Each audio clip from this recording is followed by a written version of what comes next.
Hi friends, ఇవాళ మనం కాశీ నుంచి నైమిషారణ్య వచ్చాము.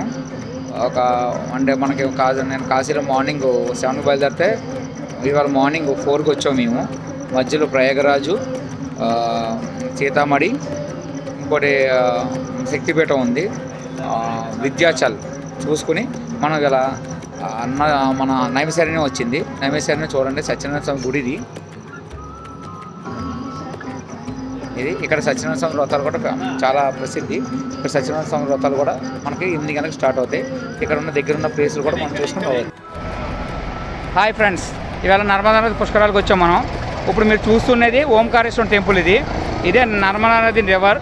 ఇక్కడ బోట్ షికారులు బోటు చూస్తారు. ఈ నర్మదా నల్లగా కనిపిస్తుంది చూసారా, ఇదే నది. నల్లది నదే నర్మదా నది అంటారు. ఈ నది అన్నమాట. ఈ సంవత్సరం మే 1 నుంచి మే 12 వరకు పుష్కరాలు అన్నమాట. మేము ఇక్కడ నర్మదా నది దగ్గరికి వచ్చామన్నమాట. ఇది ఇండోరు ఉజ్జయిని దగ్గరలో ఓంకారేశ్వరం అని టెంపుల్.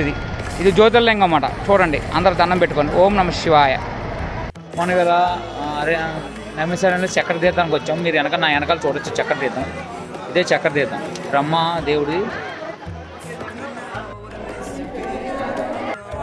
అదే సీతాదేవి పైన మనం చెప్పుకున్న అగ్ని ప్రవేశం చేసిన పైన ఒక గుడి నిర్మించారు.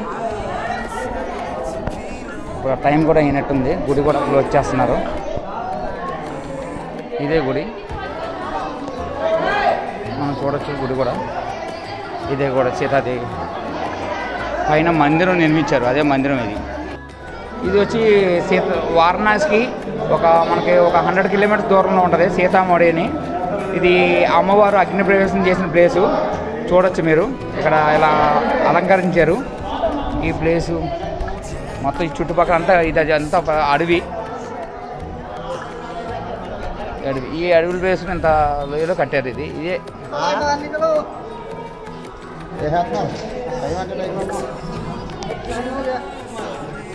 సీతాదేవి అగ్ని ప్రవేశం చేసిన ప్లేస్.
జ్యోతి ఎక్కడికి వెళ్ళిపోతావు?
Thank you.